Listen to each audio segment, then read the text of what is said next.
कृष्ण कथा जय श्री कृष्ण कथा जय श्री कृष्ण कथा जय श्री कृष्ण कथा श्री कृष्ण कथा जय श्री कृष्ण कथा जय श्री कृष्ण कथा जय श्री कृष्ण कथा। भगवान श्रीकृष्णाचं चरित्र असं आहे की माणसाच्या सहज व्यथा घालवणार आहे. भवौषधात श्रोत्रमनोभिरामात म्हणले का तुला कृष्ण कथा ऐकण्याची कृष्ण कथा कशी माहिती का? एखादा भवसागर जर करून जायचं म्हणून तर होडी लागते, नाव लागते. समुद्र केवढा मोठा आहे, तेवढी भव समुद्र आहे. माया नदी, ही माया नदी करून जायला फार अवघड आहे. कौरव एवढी मोठी माया नदी, कौरव रूपी त्याच्यामध्ये मगरमच्छ आहे, भवरे.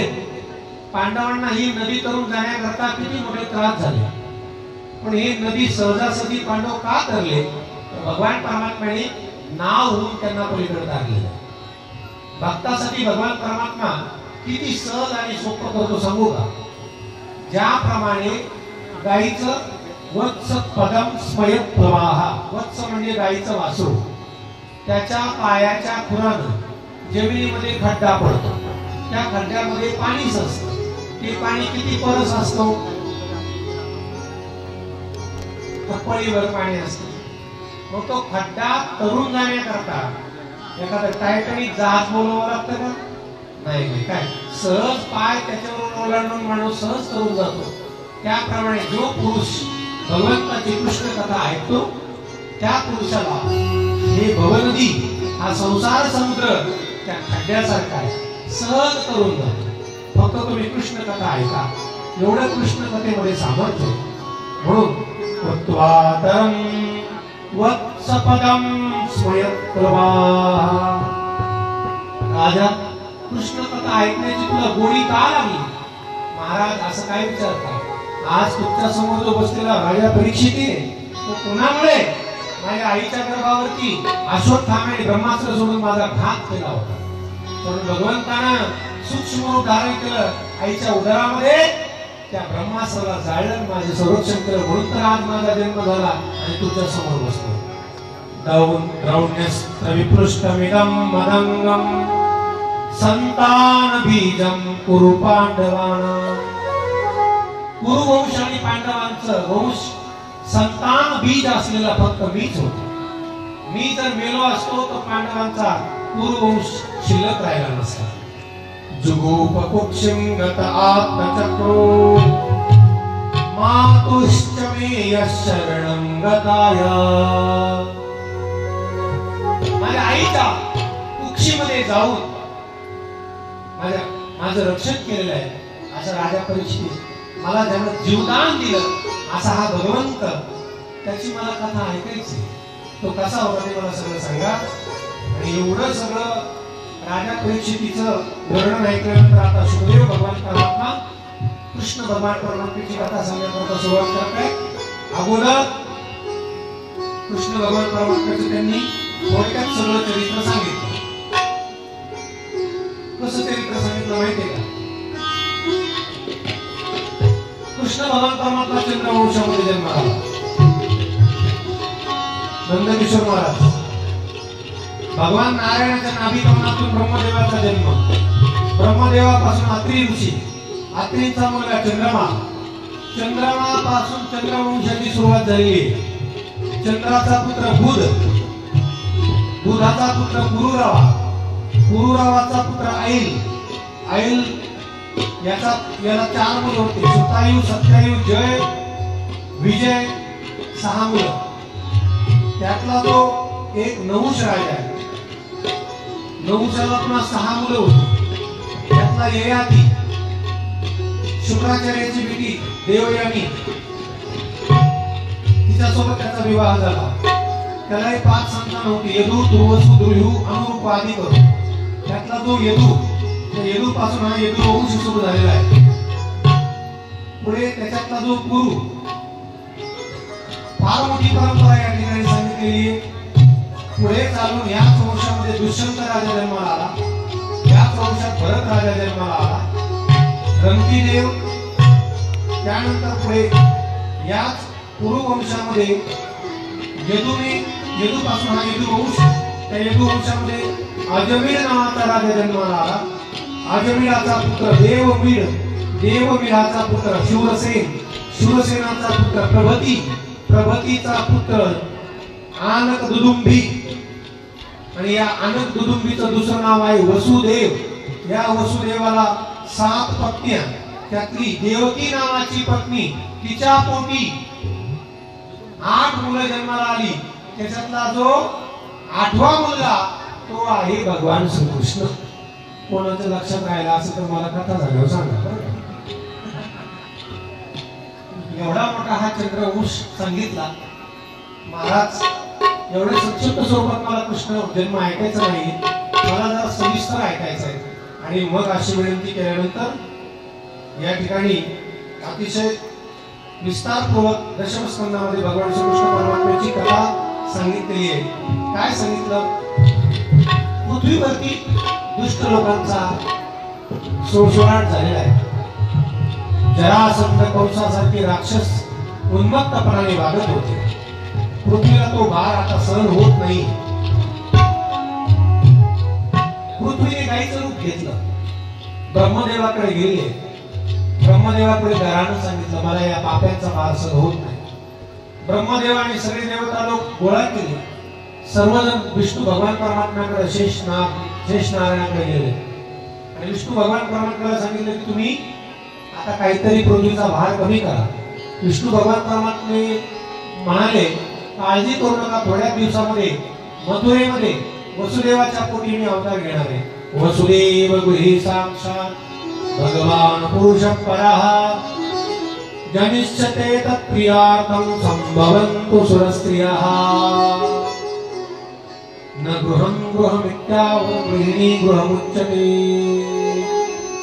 आणि भगवान परमात्मा आता सगळ्या परिवाराला, देव जन्माला येतो एकटा येत नाही, त्याचा सगळा परिवार घेऊन येत असतो. यत्र नित्यं सन्निहितो हरिः. शेष भगवंताला सांगितलं तुम्ही माझा बळी भद्र म्हणून जन्माला या. लक्ष्मीला सांगितलं तू कौंडिण्यपुरात लक्ष्मी म्हणून जन्माला ये. सगळ्या भक्तांना सांगितलं तुम्ही जन्माला या. अशा पद्धतीने सर्व तयारी झालेली आहे. इकडे कंस मामा मथुरेचा राजा, त्याला म्हटलं आजकाल माझी प्रतिमा लोकांमध्ये जरा खराब आहे. पुढच्या पंचवार्षिकला मला काही लोक निवडून देतील याचा भरोसा वाटत नाही.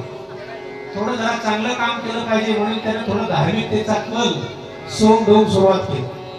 आज काहीतरी सामाजिक कार्य केलं पाहिजे असं कंसाला वाटलं आणि म्हणून कंसाने विवाह संपन्न करायचं ठरवलं. कोणाचा? आपली जी चुलत बहीण, तिचं नाव आहे देवकी. या देवकीचा विवाह मी करणार. स्वतः कंसाने देवकीचा विवाह करण्याचा हातात धरले.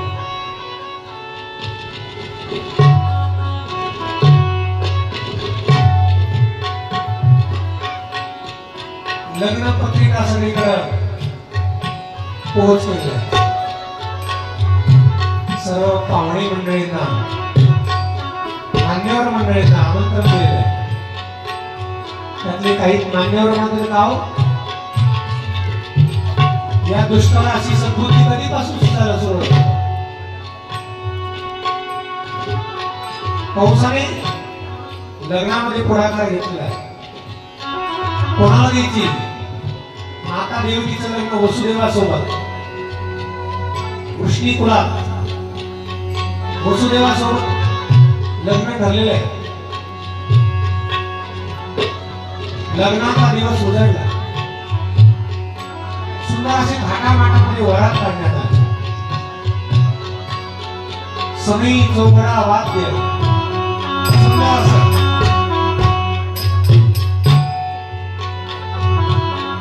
सभेला रसिक लोक दाद देत होते.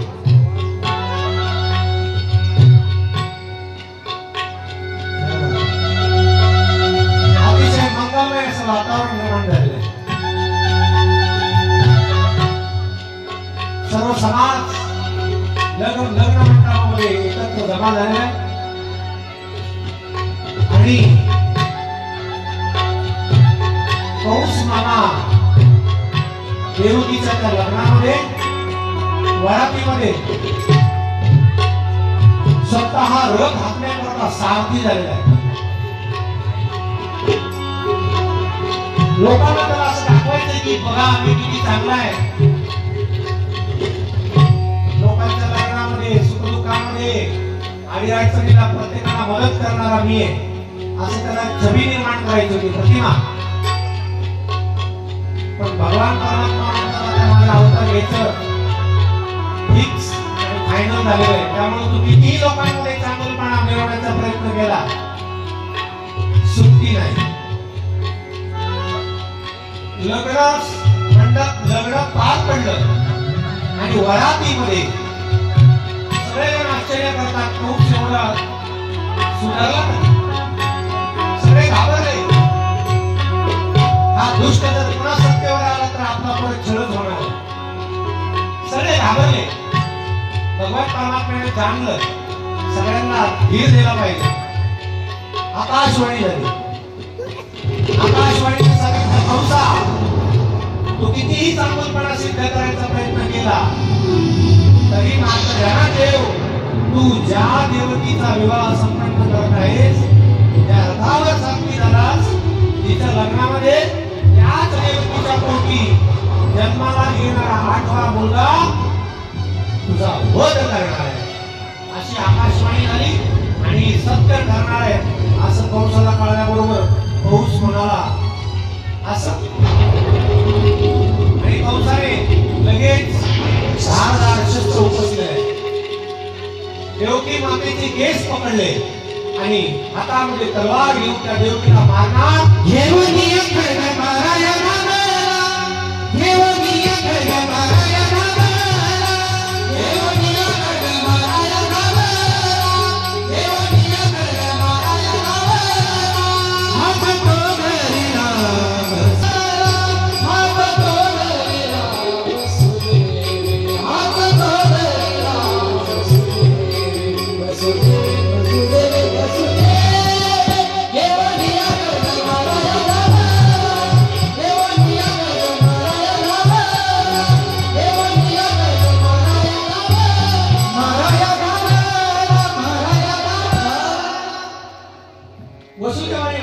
सातव्यांदा माता देवकी गरोदर असताना अचानक तो गर्भ योग मायेने वसुदेवाचं दुसरं कुटुंब रोहिणीच्या उदरी नेऊन गेलेला. 7वा जो गर्भ योग मायाने आश्चर्य करीत म्हणा माझी.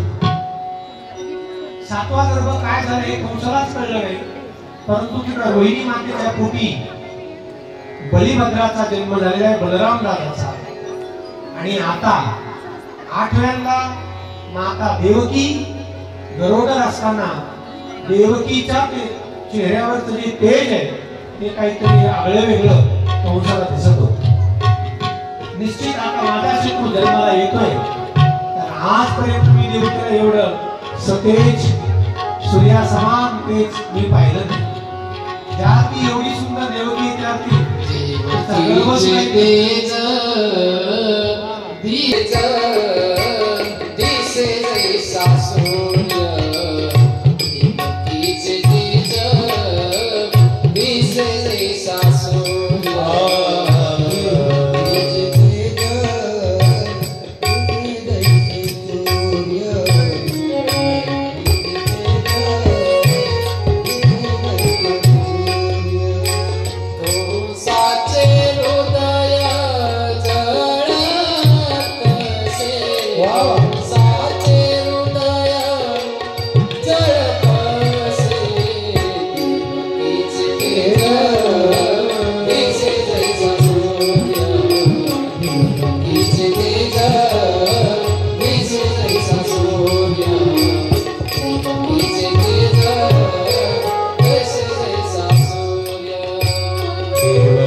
दिसते सूर्या समान।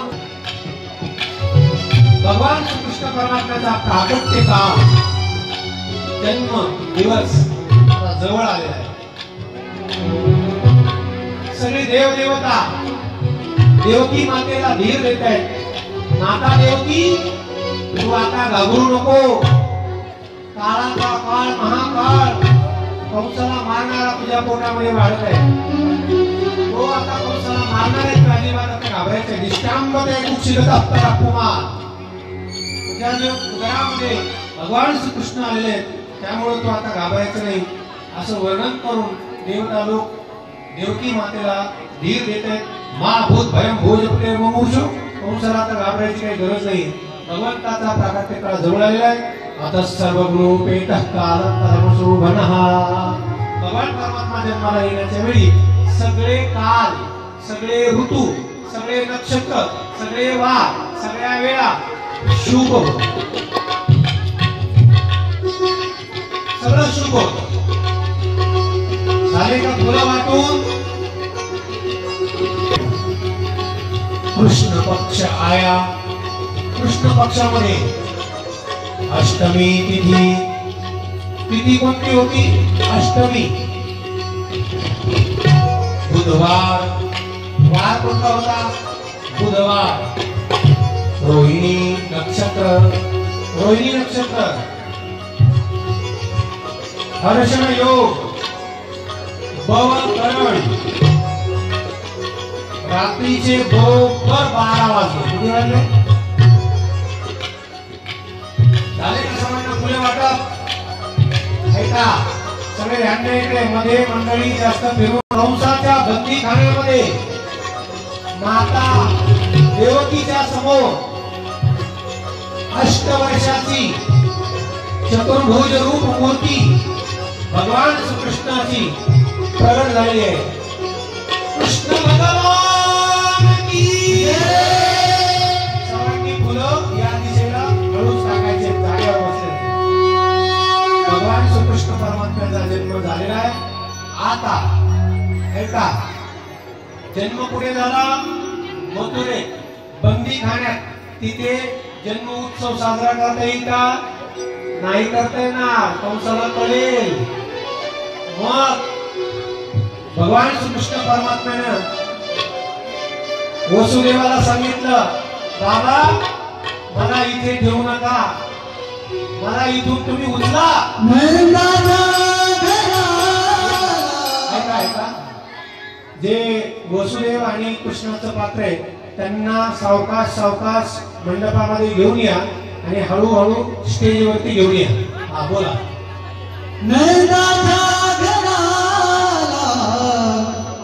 मजरे ही गोकुळाला, मजरे ही गोकुळाला, मजरे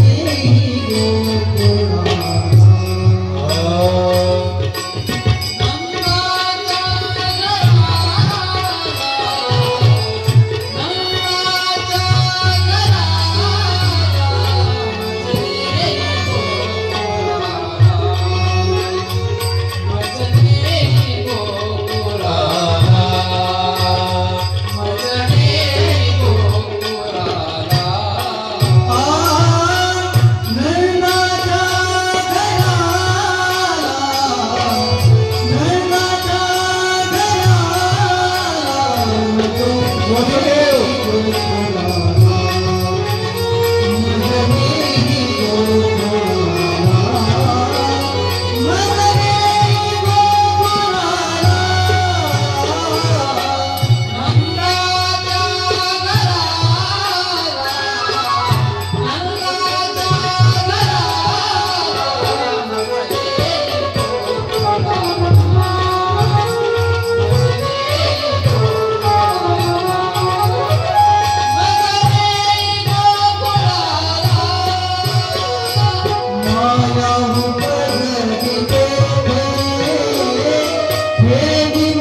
हौदामध्ये आणले.